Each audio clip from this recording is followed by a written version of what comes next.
I mean, to me, you're absolutely fascinating. You have been quite literally on the sidelines of history for the majority of your career. Do you ever look at that? Do you ever consider yourself that you've been a vital part of history being made? Um, I try not to, because I think sometimes if you look back at it, or maybe I'll do that when I've stopped, which is getting closer. So, but I try not to do that while I'm doing the job. It doesn't feel like I've done anything particularly special. I just keep working along. I think if you start thinking about all the past, and you might get lost in that and not do the job you're supposed to do right now, I guess. I don't know. I don't think about it very much, but when other people talk to me about it, then I start to realize what has happened and where I've been and who I've been involved with. But for me, I don't think about it very much at all. And you've said that, especially with Rossi, that it's his drive to win that makes you want to be part of his team. But in order for an elite athlete to have that drive, they have to be surrounded by people with a very similar mindset. So do you ever take into consideration that he probably views you in that same way? I think over time, the people that get surrounded or surround guys, all athletes like that, get driven by the athlete themselves, I think. And if you don't, I don't think you hang around very long. Either you're just you're not cut out for it, or you might lose your job, or the athlete will basically kick you out, or the team will kick you out. So I think it's a combination of all of those things. But over time, I think the people that end up surrounding a champion are there for a reason. He would like you to be there. The team wants you to be there, or you perform your job. Yeah. I always feel uncomfortable when people ask stuff like that, as if I think other people can do this job, but after a long time, maybe there's not that many people that can do it for that long. But yeah. Anyway, 28 seasons so far, and looks like this is my last one. But it's been a pretty good ride. And has your routine changed from when you first started to now? Do you have a particular routine when you get to the track that has evolved over time, or are you sort of you just get in there now and you just do your job? Yeah, it hasn't really changed very much. I mean, the actual from pit lane into the garage, that process and the way we work hasn't changed very much at all. What has changed in the time I've been there is from the garage backwards and out into the paddock, where there's hospitalities and trucks. All of those things have changed, but the actual garage stuff hasn't changed very much. We've changed from 2 strokes to 4 strokes in the time that I've been working. And that's just mechanical bits and pieces, but they're essentially the work and the way we work, it hasn't really changed. We normally get to the track about 2 hours before on a day that we have to, like Friday or Saturday, to work in case we warm the bikes up in case something bad has happened, and we need 2 hours up our sleeve to get it all ready. But we generally arrive to the track on a Wednesday morning, set the garage up, and actually that has changed a little bit. Setting the garage up when I first started was very, very basic. We just had blue tarpaulins we'd hang up and put a couple of stickers around. Now we have this whole structure that you see on TV. So that has changed a lot, with TVs and lighting and carpet, just a host of things now. So that's Wednesday, and Thursday is my favorite day. Thursday's the day that hasn't really changed for me. Thursdays, you work on the bikes with basically your friends, the radio playing, and you can go and get any spare part you want from the truck without having to wait, without having anyone tell you how much it costs or anything like you would in a normal dealership or something like that. So Thursday's my favorite day, and hasn't really changed for me in all this time. You said you get nervous at the start of the season and that first race. So do your nerves stop after that? You just switch into race mode for the rest of the season, or is there still nerves in the back of your mind? I still get nervous pretty much every single session. to some degree. I don't know if it's nerves, but you always, I don't know exactly what it is, but every single session, beginning of the season to the last race of the season, it's the same. Sometimes when something's more on the line, it's probably a little worse, but yeah, every session still, sometimes, some of the other guys, we talk to each other and we say, man, I hate racing, and what we're saying is basically just this stress is killing us, and it's a weird stress, but still yeah, I don't know. Is it nerves, excitement, nerves, apprehension? I'm not sure. It's all of those things together, but it happens every single session, like, so no wonder I'm getting grey hair.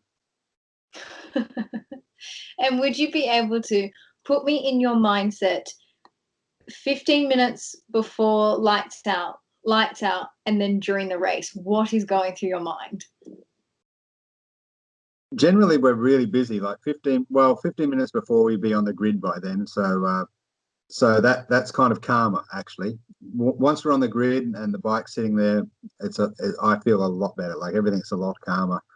You've done a little bit of work, you've changed the tire on the grid, and you're okay. You're just standing there waiting for the race.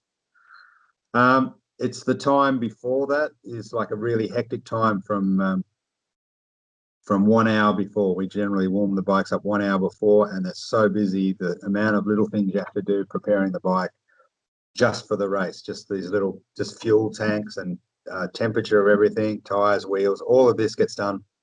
So 20 minutes before, 15 minutes before, it's not too bad. It's almost like a happy time, the eye of the storm. It's like, here we go. And then normally for me, I walk off the grid and I go to the pit box that's on the sort of the canopy, and I help a guy called Mark do the pit board. He does the pit board. I just stand by and keep an eye on what's going on, and hand him names, when people are passing from behind or we're passing somebody, that sort of thing. And I really enjoy it. I actually enjoy that little time. We laugh a lot while we're doing it. People wouldn't think that, we also watch the race in a way, like, and sort of barrack for our rider at the same time. So it's kind of, I enjoy it, and it's probably the least stressful I am during a race. So, I don't particularly worry about the bike. Sometimes in the back of your mind, you see things unscrewing in your mind, and you start to stress out, like, did I do that? Did I do this? But as a rule, the race is probably the easiest part for me, and I enjoy it a lot. And what has been your favourite season in the 28 that you've had, if you can decide? The first one with Yamaha, without a doubt. So the first race was probably my favourite race. That was where he won in South Africa. As 2004, and that whole year, the next few years there were probably my favourite years. But that particular year was the best, just because it was being part of something that Yamaha hadn't done for a while, and Valentino achieving such a great goal, and just being involved in the evolution of the bike at that time was fantastic. So I guess that might answer my next question, which is, what has been your favourite bike to work on? Bikes. The Hondas were all really nice to work on. They were well made. The Yamahas got better and better and better. So 2004, the bike wasn't perfect by a long way, but it's still quite nice to work on. But it got better and better and better. The Ducatis that I worked on were probably the hardest bikes to work on, but I still really enjoyed the time there from a mechanic's point of view, learning new things and learning, I guess, in some cases, what not to do. So for me, it was always enjoyable. But nuts and bolts, I don't. They're all pretty good. And at this level, everything is surprising. It's difficult when you go back and you fix your lawnmower, and then you realise how wonderful the bikes are that you're working on are. And you've spoken about your favourite race. Would you be able to tell me what your least favourite has been? Oh, I don't know. The ones that disappoint you, I think I don't know. I think there was a race we lost the championship at the last race in Valencia. That for me, there's a couple of races beforehand that we probably lost the championship anyway. But to actually lose it on the last race, the last race of the year, that was disappointing. Nicky Hayden won the championship. We fell off. It's just the way it goes, you know. So I was so disappointed for him, you know. For me, you know, I feel disappointed for the rider. You kind of take on the emotions of the rider for a short time on Sunday, I guess, and that was probably the most disappointing in a way. I don't know. I guess for as many highs as there's been a lot of disappointments. You know, I've been there when Mick injured himself in Jerez, and that was the end of his career there. You know, that was pretty harsh. Anytime you lose a race, it's sort of hard to. I don't know. There's lots of disappointments, but if I would say one, it would be that race, I guess, in Valencia. That get what year it was, but Nicky won the championship that year. How do you cope with those losses? How do you process? Are you able to just sort of compartmentalize? You go, this is work. It's on to the next race. Yeah, I mean, in that case, it was hard because it was the last race of the season, so you kind of you brood on it a little bit. But generally, when anything bad happens, it's the work that keeps you out. The more you work, the less you think about it, and you just put things in the back of your mind. For everything that bad happens at work, you know, you just put it in the back of your mind and keep working. I guess it's like, I don't know, if you have a fight with at home with your wife or something, you go and start cleaning up or do something, anything, just to take it off. So for me, it's just work. If I'm do something, you know, to keep your mind off it, just work. A bit off topic, but oh my gosh, your wife is so cool. Yeah, pretty cool. Do your kids just go? Do they go, wow, my parents have the coolest jobs in the world, or does it not even faze them? Couldn't care less. They couldn't care. They're 20 now, but they've never really sort of cared too much about anything. I think it's all just completely normal, and I guess it should be really. But they've been to a few races, and you know, met everybody. But yeah, I think my wife's job is tremendously hard, and but my kids don't seem to think anything of it. You know, that's just the way it is. One of my favorite things I read was that for your first pretty much shift, someone turned around to you and said, mate, don't worry, I can sack you anytime I want. Can you take me back to that moment? What the hell was going through your mind when someone said that? If someone said that to me at my first job, I'd be beside myself. Yeah, well, you need to know the guy that was talking to me. His name is Jerry Burgess. He was the chief mechanic when I started for Mick Doohan. I worked from the other side of the team at the time, but I worked for Daryl Beattie at the time. And well, actually, it all started because I called him. I had a message to call him because they were trying to expand the team, and Jerry was in charge of expanding the team to take on Daryl Beattie. And they needed some mechanics, and my name had been suggested by somebody else. And I was working in motocross in Australia, and had kind of just decided to go to Europe and work in motocross, and had a deal. And anyway, I had this message to call Jerry Burgess, and I didn't really know Jerry at all. So I called him, and we discussed some stuff. Okay, then I had to call him back, and after I'd shaken hands to ride to work in Europe for this motocross team, and I rang the guy. He was an Australian guy, and I said, "Look, I've got this offer to possibly work in road racing. What do you think I should do? I mean, I've shaken hands with you, so I'm happy to work for you. But you know, what's your opinion?" And he said, "I think you should go road racing. It's a lot cleaner." So that's what he's told me to do. So then I rang Jerry back and said, "Hey, Jerry, yeah, look, I'd be great to work for Honda and for you." And he said, "Okay, you've got the job." And I said, "I've got it just like that." And he says, "Don't worry, I can sack you anytime I want." That was actually the conversation. That's how it went. So it was pretty funny. It was pretty funny. Yeah, the whole I mean, negotiation was 30 seconds, like money, the whole lot. That was it, done. But if you know he Jerry, you would know how it worked. he knew talent when he saw it.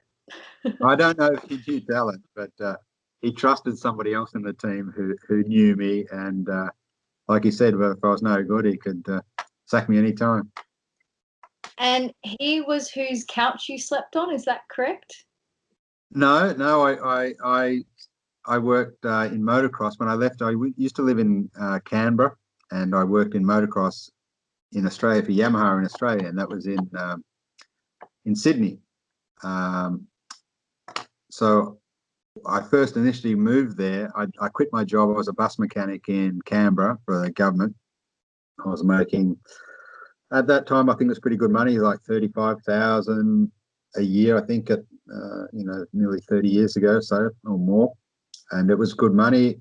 And I decided I wanted to work in motocross, and I'd got offered this job by a guy called Ross McWaters, and he was running the team for the motocross team. There was an Aussie guy called Craig Dack was the rider, and was one of the riders, and I was going to work for a younger fella, Stephen Andrews at the time. So off I went, quit my job in Canberra, moved there, went from 35 to 20 grand, and had nowhere to live. So I stayed at Ross's house for a little while, and then I ended up renting a room off him and just had my van, no motorbikes. I sold them, and one of those futons that you roll out, and that was my bed, and that's where I lived for a few years pretty much before I ended up working in road racing.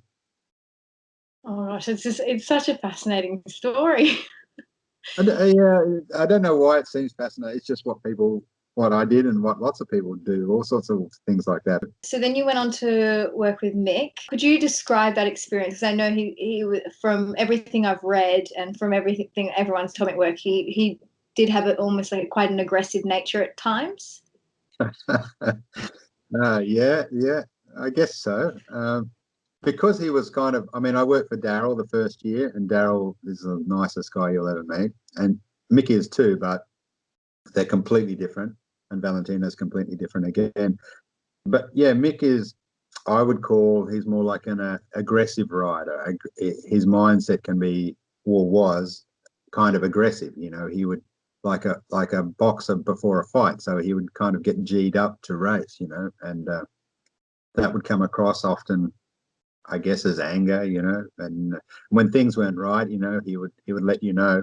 But I remember saying to him, when he spoke to me one time when I started working with Valentino, and I didn't know any different when I worked for Mick. It was kind of like my second year, and then I worked for him for a long time, and I was just young, and it didn't really worry me too much. And but then when I worked for Valentino, I remember Mick saying, "What's he like to work for?" I said, "Mate, after working for you, he's a..." And I remember Mick sort of getting upset, going, "What do you mean?" And it was kind of funny, but working for Mick was a dream as well. Like, it was great. And when people say that, he just wanted to win. He wanted to win everything.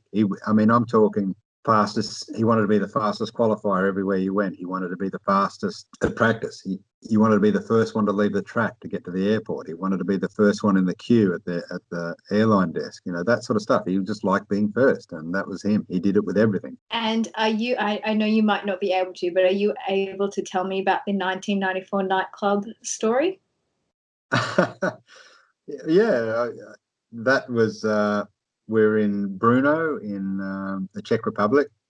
That was the first championship I was involved with Mick, and Daryl's in the team, and it was a pretty tight, small team. And I don't know exactly how it happened, but so we'd had a few after the championship. We ended up drinking in some beers in the tent. We had like a little tiny tent at the track, and then we went back to the hotel after that.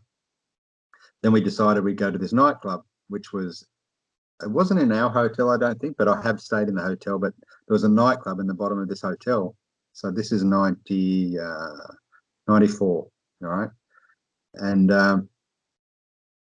it's bizarre, really. I mean, if you haven't seen these nightclubs back then. So it's a big discotheque, basically, where it had, to get in, there were these two big doors, and they didn't let us in at first. There was a whole lot of us wanted to go in, and there was guys there with machine guns and everything guarding the door of this discotheque. And someone said we can go in, because I don't know why they're worried about us. But anyway, we all went in. We're having a great time. And there was these dancers on big sort of poles, like they hoist them up and they would dance on these things that all amongst the whole discotheque. There's these girls would take shifts dancing, I don't know, as part of the scenery. And I don't know why, but at some stage I climbed up one of these things and started dancing away, and then the bouncers came running over, and then they were going to throw me out. And Roger, a guy that worked for us, was our coordinator, and Daryl saw what was happening, and they ran over and crash tackled the bouncer. And we just all scattered and we escaped and continued on. So that was a bit wild. That was a long time ago. We all enjoyed ourselves, and that was the party after the first championship. It's also partying and stuff is a misconception people have about Grand Prix racing. You know, for us, they often think, oh, you must have these great parties. They're few and far between.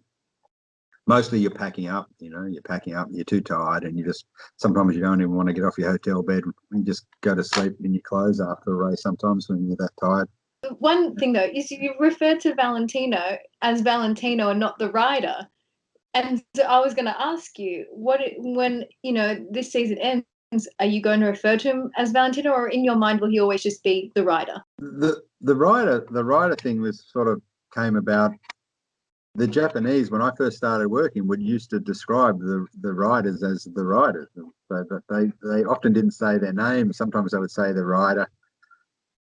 And so we kind of, I just started taking it on, and then even with Mick, we'd call the riders, he's coming or he's going, and it's kind of, I don't know, I just continued that with Valentino, but it took on another meaning as like he is the rider, like not just Valentino Rossi. So for me, I just called him the rider, and I call him the rider a lot in a lot of things. And some people, I don't know, some people just think it's kind of interesting. I call him the rider probably more than I call him Valentino. It feels funny sometimes calling him Valentino. I like calling him the rider. He's the rider. So yeah, that's just what I call him most of the time. And sadly, it is the last season that you're working with him. Yeah. Are you thinking about that when you're at the track, when he is racing? Are you going, wow, like this is the last sort of time we'll be here together? And are you reflecting on your experiences with him yet, or are you just still focused? I'm starting to reflect on it all, but not when we're working. Like when I'm working, it's the easiest thing for me. Like it's when I'm in places like this, a hotel, killing time. Just that's when you think about stuff like that. Think about home, family. But when you're working, I never seem to worry about it. But I knew from the first race this year that it was likely that I wasn't working next year for Valentino. I was unsure, but likely. So the things that I kind of have been looking at is when you leave a circuit, just everything around, I go, I'm probably not coming back here. I kind of, that's sad and also good. Like I've spent so many years looking at these hills here, leaving this track and all of these things, and it's kind of, I've enjoyed it. It's great. So yeah, I think about it. I think about it a lot now. But I'm also a little bit excited about to be going home and enjoying my house and my family that I haven't really had that much time to do, only in spurts. It'd be interesting to spend one full year. I mean, the beginning of this year when we had the lockdowns type of scenario in Australia, I really enjoyed it. I hadn't been home that long ever. I really enjoyed it. So as much as I enjoy this, I think I'm going to enjoy not doing this in a way. So I don't know what the future holds, but it doesn't faze me any. And has your so you spent like a decade sort of he was world championship, and then it's sort of been a decade of not being a world championship. There's been a really big change. How has that affected you? Does that affect what you're working towards, or? It's no real difference for me because every session we try to do the best you can in every session. And although on paper it looks terrible, even this year is terrible, but the reality is we've been in positions where we have actually done better than we have in other years, but it just hasn't worked out. Like he's actually riding quite well this year, really well. The bike is quite good, where the team is working okay, but things just have not worked out. From we've crashed in races. Lots of races where we've been in positions where we've should have been on a podium. I mean, things are never going to be the same as they were at the beginning, but I don't work any less hard. Nobody works less hard thinking, oh, we're not going to win the championship, because you only think about the race on that weekend or the qualifying for that weekend. So yeah, it hasn't changed anything from my mindset point of view, and also the guys in the team. Where you still, as long as we're all doing the best we can, I'm happy with that. Sometimes that results in a podium, sometimes it results in gravel trap. It's just the way it is. It's racing. And one last question before I let you go. Next year, I know you said a year and a half, but what's the goal? What does the future look like for you? I'm not sure. I there's lots of little things I do and I enjoy, and may make business from them. I have a little side business of some merchandise I sell through sort of a website. That's maybe I'll have to ramp that up a little bit more. But I really enjoy golf and things involved in golf, and I've been fixing a lot of my friends' golf clubs, and I'm kind of right into that. Mechanical wise, I'm not sure. I really don't know. I think I'd like to just do nothing for a while and see what comes, or see if I need to do much work. I don't know. I really don't know. But like I said, it doesn't scare me at all. I remember when I started, my mum said, what are you going to do next year? And I said, I don't know, because they're 1-year contracts. And I said, I have no idea what I'm going to do. And that was, 28 years ago. So 28 years of 1-year contracts is a weird world. Well, I've had a couple of 2-year contracts, Ducati and Yamaha this year, but mostly it's been 1-year contracts. Probably should have bought a house over here if I knew I'd be here this long, but with a 1-year contract, you have no idea what you're going to do the next year. Racing's a very fickle game sometimes.